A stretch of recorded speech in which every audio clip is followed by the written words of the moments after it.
Ang nakaraan. Juan, kailangang mapalaki natin agad ang baboy na ito para pagdating ng araw ng graduation ni Nena, ay may maihanda tayo para sa mga bisita. Oo, para man lang mapagsaluhan natin ang parangal na tanggap ni Nena sa klase. Tiyak na ikatutuwa ito ng anak natin. O siya, huwag niyong itatapon ng mga tira-tirang pagkain ha. Para sa alagang baboy natin yan. Kaya't napagpasyahan nila na ibenta ang ilang sa mga parte ng karne ng baboy. Makalipas ang ilang buwan, may hindi inaasahang pangyayari sa buhay ng mag-asawa.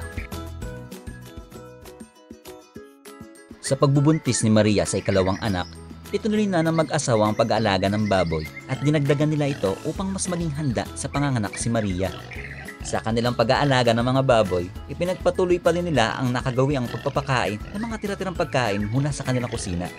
Nakakapag-alala ang kalagayan ng mga alaga natin ngayon. Mukhang mahihina at ang papayat pa. Hindi na sumasapat ang tira-tirang pagkain sa kusina. Alam ko na kung anong dapat gawin. Bilang isang solusyon sa kakulangan sa pagkain para sa kanilang mga alaga, naisip ni Juan na manghingi sa kanilang mga kapitbahay ng mga tira-tira upang madagdagan ang kanilang ipapakain sa mga baboy. Oo, yan ha.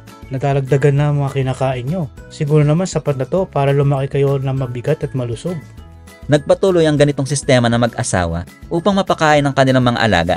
Hingi rito, katok doon, para sa mga tira-tirang pagkain na mapapakinabangan pa.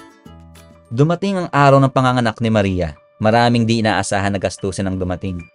Juan, paano natin susolusyonan ang mga gastusin? Bayad sa ospital, pambili ng gamit at gatas ng anak natin. Huwag ka mag-alala, Maria. May raraosin natin to. Sapat na ang laki ng ating mga alaga upang ibenta at makatulong para sa ating mga gastusin. Ibinenta ni Juan ang kanilang mga alagang baboy na nakatulong naman sa lahat ng gastusin, gaya ng mga gamit ng sanggol at pagbayad ng hospital. Paglipas ng ilang buwan, pinagpatuloy ng mag-asawa ang pag-aalaga ng baboy dahil kinakitaan nila ito ng potensyal na maging isang malaking negosyo. Subalit, pagdaan ng ilang buwan, may hamon na naman kinaharap ang pamilya sa kanilang pag-aalaga ng baboy. Ano bang gagawin ko? Namamayat at nanghihina ng mga alaga ko? Hindi pa rin ba sapat ang dami ng aking mga pinapakain? Ano kaya ang gagawin ni Juan upang lumaki ng malusog at maayos ang kanilang mga baboy? Ano kaya ang magiging resulta ng kanyang mga pagsisikap? Abangan sa susunod na kabanata.